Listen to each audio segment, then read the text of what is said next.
So hello and welcome to my channel that is economic Pathshala by doctor Ananya. आज हम बात करने वाले हैं about the topic auto correlation, detection of the auto correlation, right. तो अभी तक हमने ऑटो कोरिलेशन में पढ़ा था कि व्हाट इज ऑटो कोरिलेशन, ठीक है, रीजंस क्या है और उसके कॉन्सिक्वेंसेस क्या हैं, एज वेल उसके प्रैक्टिकल कॉन्सिक्वेंसेस क्या है। ये हम दो वीडियोज में ऑलरेडी कवर कर चुके हैं। Now we are going to talk about the detection of auto correlation. Before that मैं आपको बताना चाहती हूँ, ये मेरे हैंडमेड नोट्स हैं। अगर किसी को चाहिए तो यहाँ से स्क्रीनशॉट लेकर, मैं 2 सेकंड का पॉज दे रही हूँ, आप लोग यहाँ पर स्क्रीनशॉट लेकर इसको बहुत इजीली अपने पास नोट कर सकते हैं अगर आपको उसमें प्रॉब्लम है। बट आई एम सॉरी, मैं ये पीडीएफ अभी आपको प्रोवाइड नहीं करवा सकती हूँ। तो ये है आपका मेन वेरिएंस जो ऑलरेडी हम कर चुके हैं। देन उसके बाद for covariance I have already told you that and this one is the consequences, ठीक है। आफ्टर दैट ये सब हम कर चुके हैं। इसके बाद अब हम बात करने वाले हैं about the detection of auto correlation.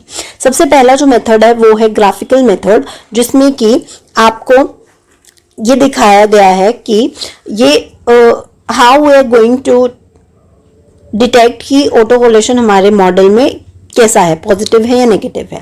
तो आपको सबसे पहले क्या करना है, ईटी यानी कि जो हमारा क्या होता है दैट इज एरर टर्म, उसको और उसके लैग को आपको क्या करना है, एक ग्राफ पर प्लॉट करना है, ठीक है।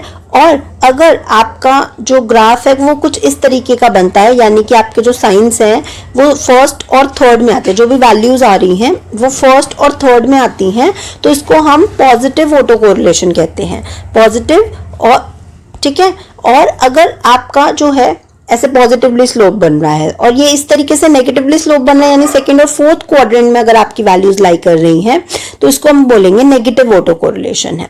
देखो, अगर आपको पता भी होगा तो यहाँ पे क्या है, यहाँ पे सारे पॉजिटिव वैल्यूज होती हैं एक्स एक्सिस की, यहाँ पे वाई एक्सिस की, और यहाँ पर वाई एक्सिस की नेगेटिव और एक्स एक्सिस की नेगेटिव होती हैं, तो यानी कि सेम साइंस है। तो हमारे पास कैसा हो गया, पॉजिटिव ऑटो कोरिलेशन हो गया। और डिफरेंट साइन हो गया, प्लस माइनस हो गया, तो हमारे पास कैसा हो गया, नेगेटिव ऑटो कोरिलेशन हो गया। But this is very vague method, बहुत ज्यादा काम नहीं आता है। सबसे ज्यादा जो हमारा काम आता है वो है डर्बिन-वाटसन डी टेस्ट, ठीक है। अब ये डर्बिन-वाटसन डी टेस्ट जो है, it is very very important. Before उससे पहले मैं आपको बता देती हूँ, अगर आप कोई वन डे एग्जामिनेशन की तैयारी कर रहे हैं, कोई एमसीक्यू टाइप वाले पेपर की तैयारी कर रहे हैं, तो उसके लिए आपको क्या करना है, आपको इस सब डेरिवेशंस की जरूरत नहीं है।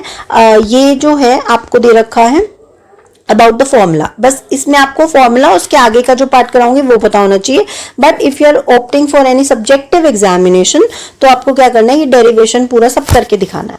तो हम स्टार्ट करते हैं अजम्पशन से। तो अजम्पशन में क्या है, सबसे पहला है that is regression model include the intercept term, यानी कि हमारा जो रिग्रेशन मॉडल है वो कुछ इस तरीके का होना चाहिए जिसमें हमारा इंटरसेप्ट टर्म है वो प्रेजेंट हो। जैसे कि आप ये मॉडल देख सकते हैं, yt equals to β1 plus β2 xt plus β3 yt minus 1 plus ut। तो ये जो β1 है यहाँ पे क्या शो कर रहा है, इंटरसेप्ट टर्म। तो इसका मतलब इंटरसेप्ट टर्म जो है वो प्रेजेंट होनी चाहिए। एक्स वेरिएबल जो है वो क्या है, नॉन स्टोचैस्टिक है, ऑलरेडी पढ़ा चुकी हूँ, यानी कि एक्स वेरिएबल जो है इंडिपेंडेंट वेरिएबल है वो सेम रहेगा। आप कोई भी सैंपल ले लीजिए, उसमें एक्स की वैल्यू सेम रहेगी। Third point important assumption is regression model does not include the lagged value of dependent variable, यानी आपका ऑटो रिग्रेसिव मॉडल नहीं होना चाहिए। ऑटो मतलब खुद के ऊपर रिग्रेस करने वाला, यानी कि आपके मॉडल में ये yt माइनस 1 यानी कि yt जो है उसका लैग जो है आपके मॉडल में as an explanatory variable, explanatory का दूसरा नाम क्या है, एज एन इंडिपेंडेंट वेरिएबल, वो प्रेजेंट नहीं होना चाहिए मॉडल में, that we are talking about, ठीक है। तो ये कुछ assumption है। इसके बाद after that we have another assumption that there should be not any missing frequency in the data, यानी कई बार होता है आपके पास डाटा अवेलेबल नहीं होता है, तो ये चीज नहीं होनी चाहिए। This one is the important assumption। Fifth one that is disturbance term is UT जो है वो फॉलो करेगी किसको, AR1 को। AR1 क्या है, that is auto regressive one model. One का मतलब क्या है, वन शोज द लैग कितनी है आपके मॉडल में, यानी कि यूटी जो है वो अपनी ही लैग के ऊपर डिपेंड करेगा। लैग क्या है, यानी अपनी ही पास्ट वैल्यू पे। तो UT is a function of UT minus 1 plus we T error term, और ये रो क्या है, ये रो जो है वो एक्सटेंट बता रहा है किस हद तक जो यू टी है अपनी ही पास्ट वैल्यू के ऊपर डिपेंड कर रहा है, ठीक है। यानी एरर टर्म जो है आज के टाइम पीरियड में वो अपने t-1 टाइम पीरियड पे डिपेंड कर रहा है, लेकिन किस हद तक कर रहा है ये हमें बताना है, ठीक है। और इसी को हम बोलते हैं कोफिशिएंट ऑफ ऑटो कोरिलेशन। इस रो का बहुत ज्यादा रोल है आगे, तो इसलिए आपको बता रही हूँ, इसको बहुत ध्यान से समझिएगा, ठीक है। यानी ये क्या बता रहा है, एक्सटेंट बता रहा है किस हद तक यूटी जो है वो ut-1 पर डिपेंड कर रहा है। अगर मान लीजिए रो की वैल्यू 0.5 है, यानी कि हाफ जो है वो डिपेंड है, जितनी ज्यादा 1 के क्लोज होगी उतनी ये वैल्यू क्या होगी, मतलब उसका डिपेंडेंस उसके ऊपर क्या है, ज्यादा है। और जो रो है वो -1 से 1 के ऊपर डिपेंड करता है। तो जैसे आपको कोरिलेशन पता है कि कोरिलेशन जो होता है वो -1 से +1 के बीच में लाई करता है, सिमिलरली रो जो है वो भी -1 से +1 के बीच में लाई करता है। नाउ इस इक्वेशन को हम AR1 बोलते हैं या फिर फर्स्ट ऑर्डर रिग्रेसिव स्कीम बोलते हैं। फर्स्ट ऑर्डर रिग्रेसिव स्कीम का भी मतलब यही है कि जो इक्वेशन है वो अपनी ही पास्ट वैल्यू के ऊपर डिपेंड कर रहा है, ठीक है। देन उसके बाद आपको डर्बन वॉटसन का ये फॉर्मूला दे रखा है, यहाँ पर देखो D equals to summation T equals to 2 से लेकर n तक, यानी आपको सम करना है, किसका सम करना है, et-1 की होल स्क्वायर का। अभी मैं आपको बता रही हूँ ये कैसे करना है, उसका सम करना है कहाँ तक, 2 से n तक, और नीचे et स्क्वायर करना है, इसका सम करना है 1 से n तक, ठीक है। आई होप यहाँ तक समझ में आ गया होगा। नाउ अब ये देखो, यहाँ पे ये मैंने आपके गुजराती बुक का ही जो है एक कटिंग जो है वो यहाँ पे पेस्ट की हुई है। ये क्या दिखा रहा है कि सबसे पहले आपको क्या निकालना है, ET निकालना है, यानी एरर टर्म्स निकालने हैं। एरर टर्म्स et-1 क्या होता है, अपनी ही पास्ट वैल्यू को, यानी कि इससे पहले तो कुछ नहीं है तो हमने यहाँ पे डैश डाल दिया, देन et-1 का सेकंड क्या होगा, जो इसका फर्स्ट टर्म था, यानी कि ये ऐसे ही इसका थर्ड टर्म इसका सेकंड टर्म होगा, एंड सो ऑन। उसके बाद d क्या है, उनका डिफरेंस मतलब et-1 आपको निकालना है, यानी कि इन दोनों का आपको क्या लेना है, डिफरेंस लेना है। फिर उसको क्या कर देना है, उसका स्क्वायर कर देना है, और एक बार आपको क्या करना है, नीचे आपको क्या चाहिए था, et का स्क्वायर। ये हम क्यों कर रहे हैं, ये देखो इस फॉर्मूला के हिसाब से हम कर रहे हैं। पहले हमने et निकाला, हमने et-1 निकाला, दोनों का डिफरेंस d से डिनोट करा, उसका स्क्वायर कर दिया, नीचे et का स्क्वायर करना था वो हमने अलग से निकाल दिया, राइट। तो इस तरीके से आपको इस पूरा कंप्यूट करके सम कर देना और आपके पास वैल्यूज आ जाएंगे और d की वैल्यू आ जाएगी। अब यहाँ पे देखो, यहाँ पर हमने t इक्वल्स टू 2 से लिया है, तो t इक्वल्स टू 2 से क्यों लिया है और यहाँ पर t 1 से लिया है, तो ध्यान से देखो, ये जो डिफरेंस है इसमें फर्स्ट जो वैल्यू है ये खाली है, फर्स्ट टाइम पीरियड की वैल्यू खाली है। क्यों, क्योंकि इससे पहले कोई नहीं था, तो et में से et-1 क्या करें, ठीक है, इसलिए ये स्पेस भी उन्होंने खाली छोड़ी है। और इसका जब स्क्वायर करेंगे तो ये भी खाली है, इसीलिए यहाँ पर t की वैल्यू 2 से स्टार्ट है और नीचे जो है t की वैल्यू जो है 1 से स्टार्ट है, क्योंकि जब आप et का स्क्वायर करेंगे यानी इसी का स्क्वायर कर रहे हैं तो उसकी फर्स्ट वैल्यू प्रेजेंट है, इसलिए ये जो फॉर्मूला है ये 1 से स्टार्ट हो रहा है और ये जो है ऊपर वाला वो t equals to 2 time period से स्टार्ट हो रहा है। आई होप आपको समझ में आ गया होगा। Moving on to the next part. अब ये डेरिवेशन है, इस डेरिवेशन को मैं आपको करके बता देती हूँ, यहाँ पर लिखे लिखे आपको थोड़ी कम समझ में आएगी, तो मैं आपको इसको करके दिखा देती हूँ। तो अभी हमने डर्बन वॉटसन D का फॉर्मूला देखा, that is summation t time period 2 से लेकर n तक और et-1 whole square upon summation t equals to 1 n और et का स्क्वायर। आई होप इतना तो आपको याद हो ही गया होगा अभी सुनते सुनते ही, ठीक है। और econometrics is all about practice, जब तक आप इसको देखकर प्रैक्टिस नहीं करेंगे आपको इकोनोमेट्रिक्स नहीं आएगी, ठीक है। अब हमें क्या करना है, हमें ये होल स्क्वायर खोलना है, तो a माइनस बी का होल स्क्वायर क्या होता है, a square plus B square plus 2ab। तो हम समेशन एज इट इज रहने देंगे और साइड में हम खोलेंगे et का स्क्वायर प्लस et-1 का स्क्वायर प्लस 2ab, यानी et इंटू et-1। मैंने क्या लिख दिया, प्लस नहीं, जबकि यहाँ पे क्या आएगा, सॉरी माइनस लिखना था, दोबारा से लिख लेते हैं, -2 et इंटू et-1 का whole square divided by summation et का स्क्वायर। Got it. नाउ अब देखो, अब हम समेशन को सेपरेट करेंगे, तो summation et square plus summation et-1 का स्क्वायर -2 बाहर, summation E T into E T minus 1, ठीक है, upon, I am so sorry मैंने इस पे स्क्वायर नहीं लिखना था, मैं एक बार दोबारा से बता देती हूँ, सॉरी फॉर द कंफ्यूजन। यहाँ पे हमने क्या किया है, a माइनस बी का होल स्क्वायर है, नॉर्मली आपने a square plus B square minus 2ab करना है, समेशन एज इट इज रहने देना है और नीचे समेशन ई टी का स्क्वायर हो जाएगा, ठीक है। बार बार आपको टाइम पीरियड लिखने की जरूरत नहीं है, बस एक बार लिमिट्स आपको पता होनी चाहिए। समेशन ई टी का square. Now for large values of n, for the large values of n we have summation et square equals to summation et minus 1 का स्क्वायर। ये मैंने क्या लिखा है, इसको इसके लिए मेरे को आपको दोबारा से वो दिखाना पड़ेगा, just give me a second. हाँ ये देखिए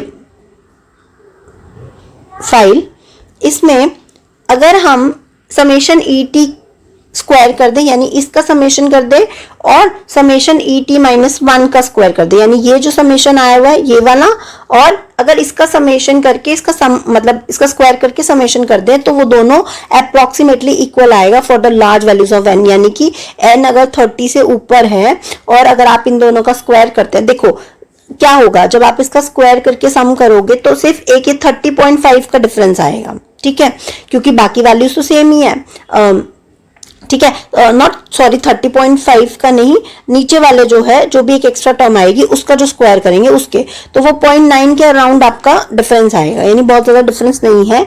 इसीलिए हमने क्या कहा है, that's why we have said that for large values of N summation E T का स्क्वायर जो है वो समेशन ई टी माइनस 1 के स्क्वायर के बराबर आएगा, ठीक है। ओके, तब इसको आगे सॉल्व करते हैं। Summation E T square plus इसकी जगह पर, किसकी जगह पर, इसकी जगह पर हम क्या लिख सकते हैं, समेशन ई टी स्क्वायर, क्योंकि दोनों इक्वल हैं तो summation E T square minus 2 summation E T into, अच्छा ये मैं क्या कर रही हूँ मैं बता देती हूँ, हम बेसिकली क्या कर रहे हैं, डेरिवेट कर रहे हैं उस डी डर्बिन वाटसन की वैल्यू को एक फॉर्मूला ड्राइव करने की कोशिश कर रहे हैं उसका, ठीक है। तो ये दोनों सेम हो गए, 2 समेशन ई टी का square minus 2 summation E T into E T minus 1 upon summation E T का square. Then now we have 2 summation E T का square upon summation E T का स्क्वायर, मैंने अलग अलग कर दिया और 2 क्या कर लिया, मैंने कॉमन ले लिया, इन दोनों में से 2 कॉमन ले लिया। ओके, अगर आपको कंफ्यूजन है तो मैं पहले स्टेप करके दिखा देती हूँ। We have 2 summation et square minus summation et into et minus 1 upon summation et square 2। अब मैं इनको सेपरेट कर रही हूँ, इसको अलग कर दिया इसके साथ और इसको अलग कर दिया इसके साथ, समेशन et स्क्वायर। अब ये देखो ये तो सेम है, कट जाएगा, तो we have 2 1 minus rho cap, इसको हमने क्या लिख दिया, रो कैप। ओके, सो मैंने यहाँ पे क्या लिखा, ये क्या हो गया हमारा, रो कैप हो गया, जो कि एस्टिमेटर है रो का। अभी कैसे आए ये भी अभी बता देती हूँ। अब आप मेरे को बताइए, अगर कोरिलेशन हमको निकालना होता है तो उसका कोरिलेशन का हमारे पास क्या होता है formula, this is the formula that is covariance of X Y upon summation X into summation Y, right. अब कोरिलेशन अगर मुझे दो उसके बीच में निकालना है, दैट इज यूटी और यूटी माइनस 1 के बीच में, तो क्या हम इसको ऐसे लिख सकते हैं, covariance of UT minus 1 upon नीचे ये क्या है, स्टैंडर्ड डेविएशन है, तो स्टैंडर्ड डेविएशन को हम वेरियंस ऑफ यूटी लिख सकते हैं into variance of UT minus 1, उसका अंडर रूट कर देंगे तो स्टैंडर्ड डेविएशन हो गया, राइट। अब कोवेरियंस का formula expected value of UT minus expected value of UT into UT minus 1 minus expected value of UT minus 1, ठीक है, ये फॉर्मूला हो गया। And this expectation is out upon summation expectation UT minus expected value of UT whole square, ये variance का formula in terms of expectation, variance का formula है जो कि मैं हर बार आपको बताती हूँ जब भी करवाती हूँ, expectation ut minus 1 minus expected value of ut minus 1 का होल स्क्वायर। नाउ अब ये देखो एक्सपेक्टेड वैल्यू ऑफ ut क्या होता है, 0 होता है एज पर CLRM, ये भी 0 हो जाएगा,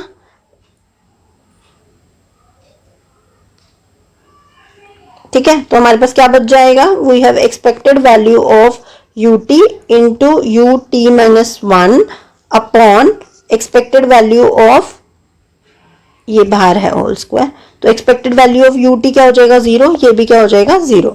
ठीक है, तो we have expected value of ut whole square. ठीक है, क्योंकि अंदर ये वैल्यू 0 होगी, ut माइनस 0 का whole square is equal to ut का square, on expected value of ut minus 1 का whole square, right. Then expected value of, ये हमारे पास आ गया। अब एक पॉइंट आप लिखेंगे, for large value of n, same expected value, यानी कि आप मीन लेंगे तो mean of this must be equal to this, किसके equal, expected value of ut square जो होगा expected value of ut minus 1 के होल स्क्वायर के बराबर होगा। तो हमने अब क्या किया, expected value of ut into ut minus 1 upon नीचे क्या हो जाएगा, summation, not summation, expected value of ut square into expected value of ut square, क्योंकि ut माइनस 1 को हम ut का स्क्वायर लिख सकते हैं, तो हमने बराबर कर दिया। Now we have expected value of ut minus ut minus 1, expected value of ut square का स्क्वायर और रूट, तो ये कट गया। Expected value of ut into ut minus 1 upon expected value of ut। ठीक है, ये बच गया हमारे पास ut का स्क्वायर। ये स्क्वायर जो था, क्योंकि ये दोनों सेम हो गए थे तो इसको स्क्वायर कर दिया और अंडर रूट से कैंसिल आउट हो गया। अब इसी को हम लिख सकते हैं, this must be approximately equals to summation ut into ut minus 1 upon summation ut square, यानी एक्सपेक्टेशन को हम लिख सकते हैं कि ये समेशन के बराबर है। For the larger values average और समेशन जो है अप्रोक्सीमेटली इक्वल होता है। ठीक है, तो इससे ये जो था, अब ध्यान से देखो, ये जो वैल्यू थी summation ut into ut minus 1 upon summation ut square which is equals to rho, ये जो रो के बराबर था तो हमने लिख दिया। ठीक है, तो ये हमने वैल्यूज निकाल ली। Now this is nothing but it is equals to क्या है, कोरिलेशन। ठीक है, हमने बताया ये क्या है, कोरिलेशन है, दैट इज रो के बराबर हो गया, यानी रो की वैल्यू आपके पास ये आ गई। अगर रो की वैल्यू ये है और यहाँ पर हमने इसको क्या लिखा है, रो कैप लिखा है, तो आप कहोगे कि मैम यहाँ पे तो आप et माइनस 1 और समेशन et स्क्वायर की बात करो, यहाँ पे आपने ut निकाला है। तो बच्चे जो et होता है वो भी किसकी एस्टिमेटेड वैल्यू होती है, ut की, इसलिए अगर रो जो है वो ut into ut minus 1 upon ut के स्क्वायर को शो कर रहा है, तो रो कैप क्या करेगा, उसकी एस्टिमेटेड वैल्यू को शो करेगा। That's what we have put here. और d का फॉर्मूला जो कि आपको अब याद रखना है वो ये है, that is d equals to 2 into 1 minus rho cap का माइनस रो कैप। ठीक है, ओके। नाउ इसी से अब हम आगे ड्राइव करेंगे। अगर कोई वन डे एग्जामिनेशन की तैयारी कर रहा है तो उसको क्या याद रखना है, उसको सिर्फ 2 बातें याद रखनी है जो इस पूरे क्रक्स में से, दैट इज, यानी कोई भी कॉम्पिटिटिव एग्जाम की तैयारी कर रहे हो तो आपको बस ये याद रखना है, et माइनस 1 का whole square upon summation et का स्क्वायर और d equals to 2 into 1 minus rho cap. ठीक है, so this what you have to learn. Okay, after that, अब ये तो हमने फॉर्मूला निकाला है, अब हमें ये देखना है कि डर्बिन वॉटसन टेस्ट लगेगा कैसे। ठीक है, तो इसमें आपको अभी मैं 3 केस बता रही हूँ।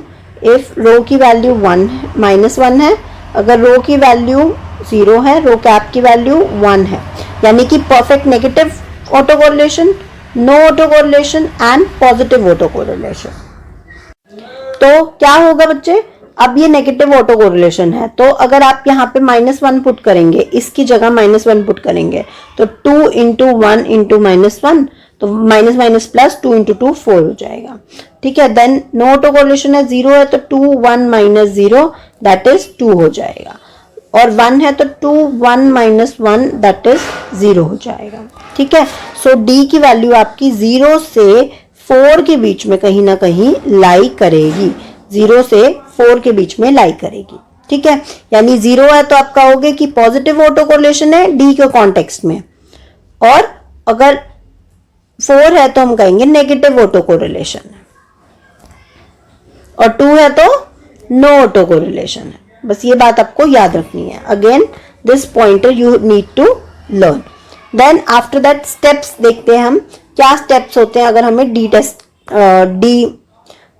टेस्ट लगाना है, तो डर्बिन वाटसन टेस्ट लगाना है। तो सबसे पहला स्टेप आपका क्या है, step 1 should be you have to calculate the D की वैल्यू के लिए आपको ET चाहिए। So step 1 is to calculate the residual.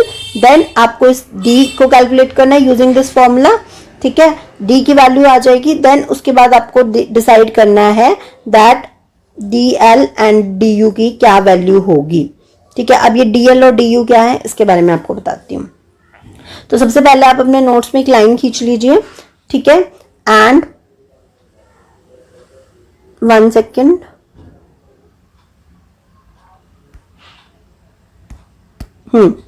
अब 1 2 3 4 मतलब आपको 6 पार्ट्स करने हैं अपनी जो लाइन है इसके, 3 and 3 6 पार्ट्स, ठीक है। ओके, अब मैं आपको जो बताने जा रही हूँ उसको बहुत ध्यान से लिखना, ठीक है। मैं पहले लिखवा देती हूँ। सबसे पहले आपको क्या लिखना है, अभी मैंने आपको बताया डी की वैल्यू 0 से 4 के बीच में लाई करेगी। तो पहले एंड पे आप लिखिए 0, दूसरे एंड पे लिखिए 4, बीच में लिखो 2, ठीक है। 2 से इस तरफ लिखोगे DU और इस तरफ लिखोगे 4 माइनस DU, यहां लिखोगे DL और यहां लिखोगे 4 माइनस DL, ठीक है। अभी समझा रही हूं क्या है और कैसे है, बस एक बार ये टेबल बना लो आप पहले।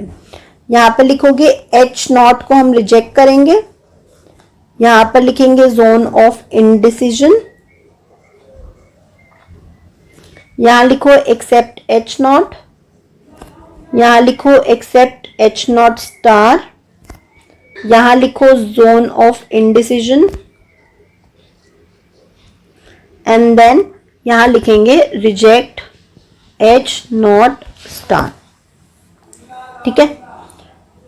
H0 को रिजेक्ट कर दिया, इसका मतलब पॉजिटिव ऑटो कोरिलेशन है। और अगर यहां पे कर दिया, रिजेक्ट कर दिया H0 स्टार को, that is negative auto correlation है, ठीक है। और केस 1 लिखो, अगर D की वैल्यू लेस देन 2 है और अगर D की वैल्यू ग्रेटर देन 2 है बट लेस देन 4 है, ये आपका केस 2 होगा। तो H0 that is no positive auto correlation and HA में पॉजिटिव ऑटो कोरिलेशन, ठीक है। नल हाइपोथेसिस में हो गया नो नेगेटिव ऑटो कोरिलेशन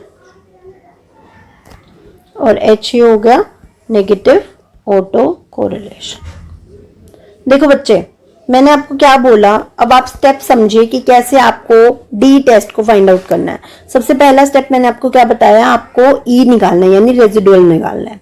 फिर रेजिडुअल से ये सारा फॉर्मूला निकाल के आपको डी की वैल्यू निकालनी है। उसके बाद डी की वैल्यू जब आप निकाल लेंगे तो आपके पास कुछ सर्टेन वैल्यूज आ जाएंगी, ठीक है। अगर आपकी डी की वैल्यू लेस देन 2 होती है, यानी कि से मान लीजिए आपकी आ गई 1.5 आ गई, तो आप क्या करेंगे, आप इस वाले केस की तरफ जाएंगे। और अगर आपकी वैल्यू 2 से 4 के बीच में आती है कहीं, तो आप कौन से उस पर जाएंगे, आप इस वाले केस पे जाएंगे, ठीक है। अब मैं पहले ज्यूम करती हूँ कि आपका वैल्यू जो है D इज लेस देन 2 आया है, तो आप क्या करेंगे, आप नल हाइपोथेसिस बनाएंगे that there is no positive auto correlation. Why we are saying कि पॉजिटिव ही होगा, क्योंकि मैंने अभी आपको करवाया था कि अगर जो वैल्यू है 0 से 2 के बीच में लाई करेगा तो पॉजिटिव ऑटो कोरिलेशन की बात हो रही है, और 2 से 4 के बीच में लाई करेगा तो नेगेटिव ऑटो कोरिलेशन है। इसीलिए हमने कहा कि हम जब नल हाइपोथेसिस बना रहे हैं तो हमने कहा नो पॉजिटिव ऑटो कोरिलेशन। और ऑल्टरनेट क्या होता है कि पॉजिटिव ऑटो कोरिलेशन है। और अगर आपकी D की वैल्यू जो है 2 से 4 के बीच में लाई कर रही है, तो आप नल हाइपोथेसिस बनाएंगे कि कोई भी नेगेटिव ऑटो कोरिलेशन नहीं है, और ऑल्टरनेट हाइपोथेसिस बनाएंगे कि नेगेटिव ऑटो कोरिलेशन है। अब इसको देखो, आपने 6 पार्ट्स में अपनी लाइन को डिवाइड किया, आपने 0 से 2 लिखा यानी पॉजिटिव का एस्पेक्ट है ये सारा, और दूसरे कलर से मार्क कर देती हूँ। और अगर ये है 2 से 4 है तो यहाँ पे आपका नेगेटिव आ जाएगा, राइट। अब इस वाले केस में एक्सेप्ट एच नॉट, अगर इस रीजन में लाई करता है डी यू से 2 के बीच में तो आप कहेंगे एच नॉट एक्सेप्ट होगा, और अगर इस तरफ लाई करता है तो आप कहेंगे 2 से 4 माइनस डी यू वैल्यू के बीच में लाई करता है तो आप कहेंगे एच नॉट स्टार को एक्सेप्ट करो। डीएल से डी यू के बीच में आएगा तो जोन ऑफ इंडिसिजन हम नहीं बता सकते कि क्या है, और सिमिलरली 4 माइनस डी यू से 4 माइनस डी एल तक होगा तो भी हम नहीं बता सकते। और अगर इस रीजन में लाई करेगा तो हम कहेंगे एच नॉट रिजेक्टेड है, यानी कि पॉजिटिव ऑटो कोरिलेशन प्रेजेंट है, और अगर इस तरफ होगा तो रिजेक्ट करेंगे एच नॉट स्टार को, दैट इज हमारे उसमें क्या है, नेगेटिव ऑटो कोरिलेशन। ठीक है, तो हमने स्टार क्यों लगाया, टू डिफरेंशिएट की एच नॉट का, और ये एच जीरो और एच ए स्टार जो है वो इसके लिए शो कर रहा है। ठीक है, अब आई एम श्योर आपको ये समझ नहीं आया होगा, मैं इसके लिए पूरा श्योर हूं, तो इसका हम क्या करेंगे, इसके लिए हम न्यूमेरिकल सॉल्व करेंगे ताकि आपको ये चीज बहुत अच्छे से समझ में आ जाए। ठीक है, नाउ आई मेक श्योर कि आपको कुछ वो दे देती हूँ। ठीक है, न्यूमेरिकल सॉल्व करवा देती हूँ। ओके, तो लिखिए सबसे पहला क्वेश्चन क्या है। क्वेश्चन नंबर 1 है दैट n इक्वल्स टू 25। आपको नंबर ऑफ एक्सप्लेनेटरी वेरिएबल्स दे रखे हैं। एक्सप्लेनेटरी वेरिएबल समझ गए ना कि x की कितनी वैल्यू है, दैट इज k डैश आपके पास 2 है। d की वैल्यू आपको कैलकुलेट करके दे रखी है, यानी आपको रेजिडुअल देकर et माइनस 1 कुछ नहीं दे रखा, आपको d दे रखा है। पर वो भी एक केस बन सकता है कि ऐसा क्वेश्चन भी आ जाए कि आपको पहले et दे, et माइनस 1 दे, उसकी वैल्यूज निकाले, फिर वहां से d की वैल्यू निकाले। तो हमें यहाँ पे डायरेक्ट काम दिया हुआ, और अल्फा दे रखा है 5%, यानी अल्फा क्या है, लेवल ऑफ सिग्निफिकेंस।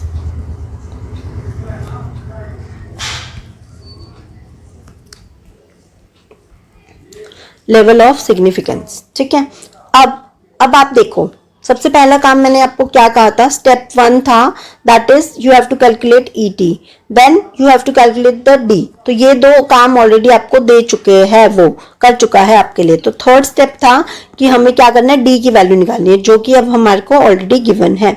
उससे नेक्स्ट स्टेप क्या था, हमें चेक करना था कि केस कौन सा है, 1 है या 2 है। तो d की वैल्यू किससे कम है, 0.2 से 2 से कम है, 0.83 है। तो हम क्या करेंगे बच्चे, we will go for case 1, यानी ये केस 1 का पार्ट है। ओके, नाउ हम इसके अकॉर्डिंग नल हाइपोथेसिस बनाएंगे। क्या बनाएंगे, नल हाइपोथेसिस मैंने क्या कहा था, नो पॉजिटिव ऑटो कोरिलेशन बताया था। 0 से 2 के बीच में होगा तो पॉजिटिव लेंगे, और अगर 2 से 4 के बीच में होगा तो नेगेटिव लेंगे। यहाँ पे आ जाएगा नल हाइपोथेसिस हमेशा नो की तरफ जाता है, और इसमें हम कह रहे हैं कि there will be a positive auto correlation, right. अब अल्फा इक्वल्स टू 5%। अब अल्फा 5% है, तो अब हमें क्या चाहिए होगा, अब हमें टेबल देखना है जहां से हमें DL और DU की वैल्यू पता करनी है कि क्या है। ये देखिए, आपको क्या करना है, you have to go to Google, right Durbin Watson table. ठीक है, तो इस तरीके से आपके पास एक टेबल आ जाएगी। लेवल ऑफ सिग्निफिकेंस चेक करिएगा, ये कितना है, 5%। हमें क्वेश्चन में भी क्या दिया था, 5%। देन यू हैव टू सी, अब आप क्वेश्चन पे आइए एक बार वापस से, जो मैंने आपको लिखवाया था।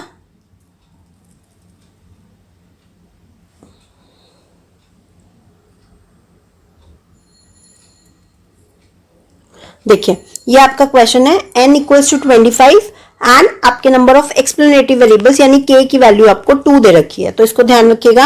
अब हम वापस से टेबल पे चलते हैं। तो वी हैव